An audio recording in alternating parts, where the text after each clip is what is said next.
नमस्कार,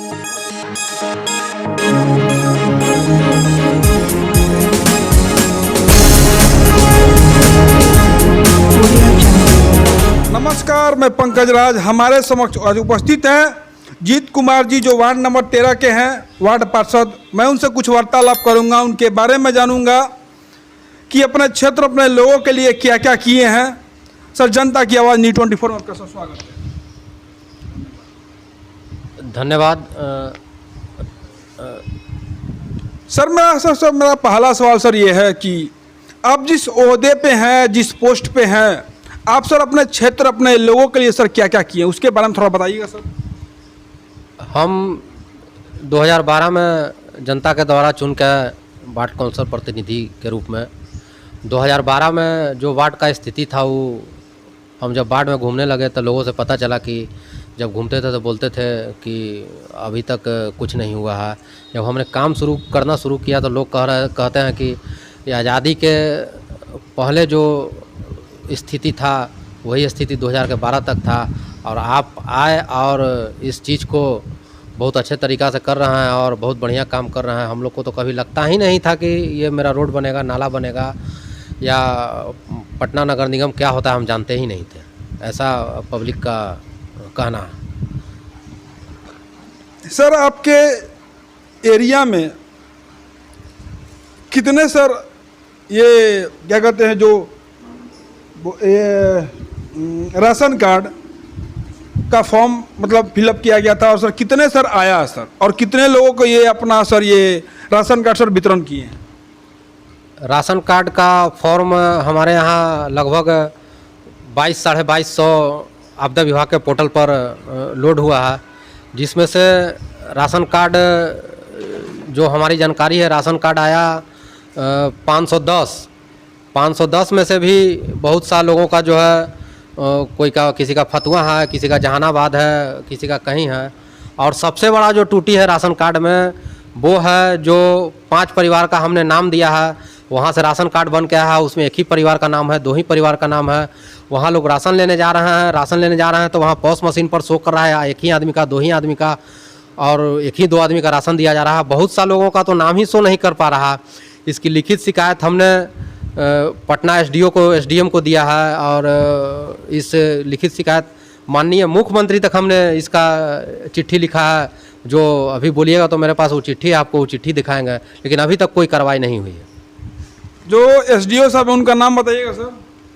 एसडीएम तो बार बार बदलते रहते हैं। अभी नया है, कोई नितिन कुमार करके आए हैं, उनको भी इस बात का जाके अवगत कराए हैं, तो बोले कि आप जो है सो कि फार्म भर के और एसडीएम कार्यालय में जमा कर दिए। तो उन्हीं का आदेशानुसार फार्म भर के हमने एसडीएम कार्यालय में जमा कर दिया है, और उसका रिसीविंग भी है मेरे पास, लेकिन अभी फ़िलहाल उस पर कोई कार्रवाई नहीं हो रही है। मतलब आप सर जो भी कार्य करते हैं उसमें जो भी अफसर शाही हैं, जो लोग जो ऊपर ओहदे के जो अफसर हैं, वो आपके कागजी कार्रवाई पे कोई कार्रवाई नहीं करते हैं सर, ये आपका कहना है? मेरे कागजी कार्रवाई पे तो कोई कार्रवाई करते नहीं हैं, और जब हम पब्लिक से भी अगर उनको फ़ोन कराते हैं, वो पटना एसडीएम हो गए या हमारे यहाँ मार्केटिंग अफसर हो गए, तो उनको राशन दुकानदार के बारे में शिकायत करते हैं तो वो लोग सुनते नहीं हैं। ऊपर से नीचे तक पूरा भ्रष्ट सिस्टम हो गया है, जो कि अभी देख लीजिए कि हमारे यहाँ एक जो राशन दुकानदार डीलर हैं, वो राशन देने में इतना आनी-कानी करते हैं, और कभी फ्री वाला राशन बांटते हैं तो कार्ड वाला राशन नहीं देते हैं, कभी राशन कार्ड वाला राशन देते हैं तो फ्री वाला नहीं देते हैं। ये सब पूरा ऊपर से नीचे तक राशन दुकानदार से लेके ऊपर से नीचे तक पूरा घोल-मोल सिस्टम है। सर, मेरा सर दूसरा सवाल सर आपसे ये है कि ये जो सर कोरोना काल चल रहा है अभी तकले, आप सर अपने कोरोना काल में अपने सर एरिया और अपने क्षेत्र के लिए सर क्या क्या किए हैं सर? इस कोरोना काल में तो हम क्या क्या किए हैं तो आपको तो जनता से पूछना चाहिए, वो अच्छी तरह बताएंगे। हमको तो बताना अपने मुंह या मिट्ठू वाला बात हो जाएगा। ये आपको बढ़िया से अगर जानना है तो ये जनता से ही पूछ लीजिए जाके कि हमने क्या किया है कोरोना काल में। सर, तीसरा क्वेश्चन सर ये है आपसे कि आचार संहिता जो लागू हुआ है सर, इसमें कुछ ऐसे मंत्री हैं, कुछ विधायक हैं, कोई एमएलए हैं, कोई पार्षद हैं, उनको आचार संहिता का सही मूल्य नहीं मालूम है कि आचार संहिता आखिर होता क्या, उसके बारे में थोड़ा बताइए सर। हमारे जो विधायक, मंत्री, एमएलए, पार्षद जी हैं उन लोग को नहीं मालूम, उसके बारे में आपका सर क्या कहना है? ये आचार संहिता नहीं, इसको आदर्श आचार संहिता बोला जाता है, जो कि आदर्श आचार संहिता इसलिए बनाया गया था कि लोगों को, वोटर को व्यवस्थित अच्छे तरीके से कोई लोभ लालच न दे या आचार संहिता का उल्लंघन न करे।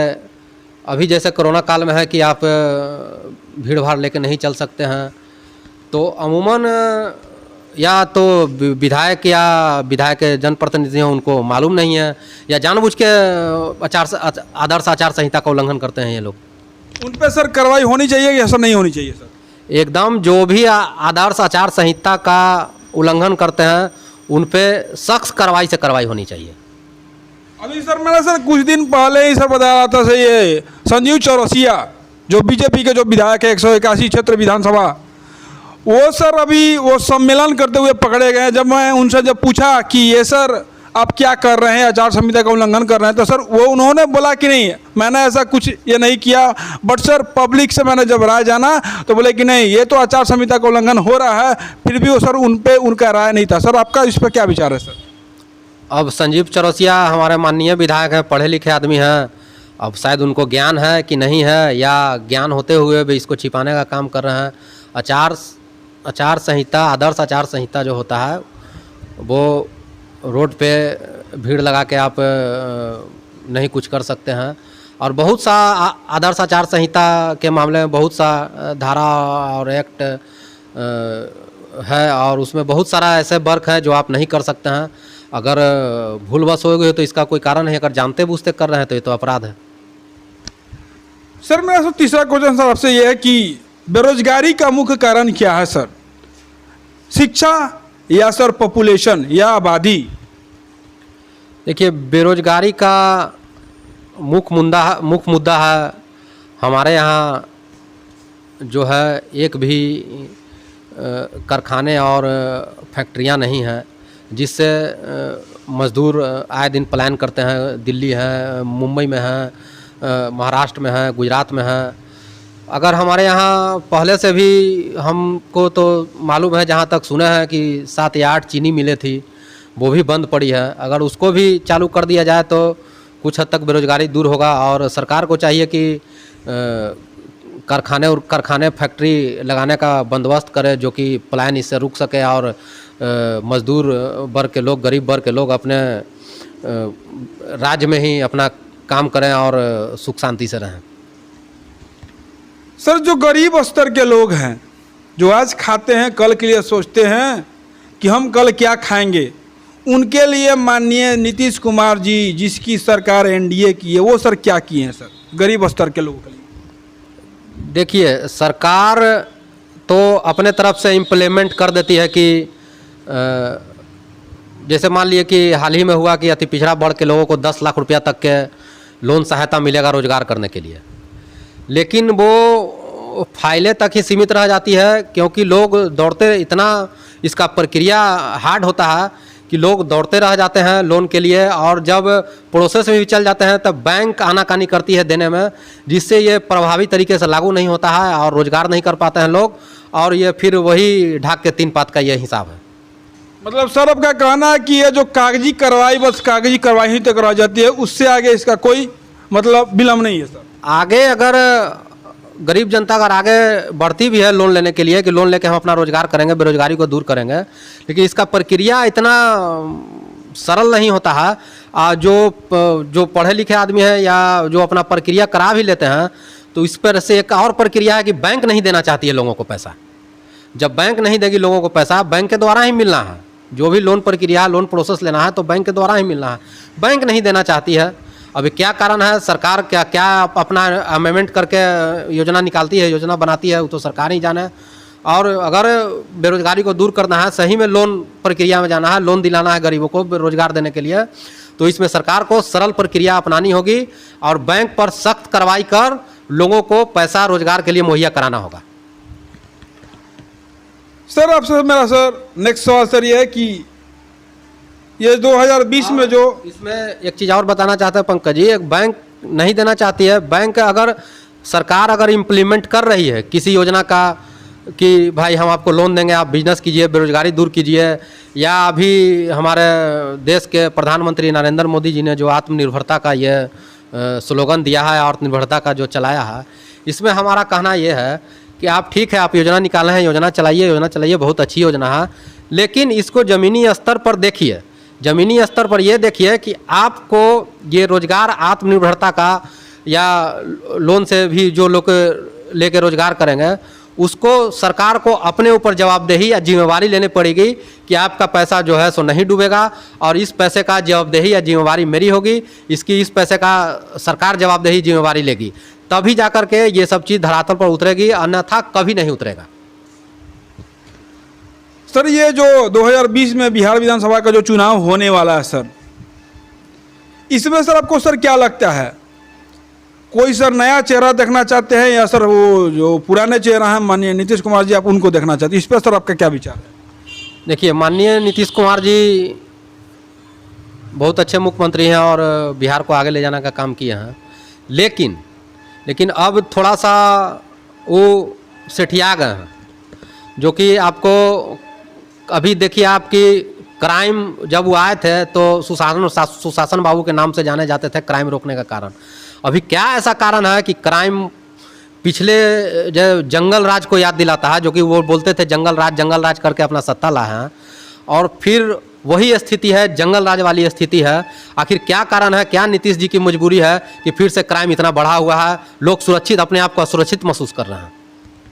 सर पब्लिक से मैंने यह सुना है कि ये जो 5 साल पहले जो माननीय नीतीश कुमार जी जो काम किए थे वो सर पब्लिक को नज़र आया था। ये 10 साल सर क्या किए हैं बैठ के अपने पोस्ट पे, उसके बारे में आपका सर क्या विचार है? सर 5 साल ही नहीं, उनका 10 साल कार्यकाल बहुत अच्छा रहा, और 10 साल के बाद वाला जो कार्यकाल रहा उनका, अब पता नहीं अब ऊपर में क्या राजनीति होता है, क्या गेम होता है। अब तो नीतीश कुमार और सरकार में बैठे लोग बताएंगे, हम लोग तो इतना बता नहीं सकते हैं, लेकिन इतना ज़रूर कहेंगे कि क्राइम का पैराग्राफ बढ़ा हुआ है, पिछले जंगल राज का याद दिला रहा है।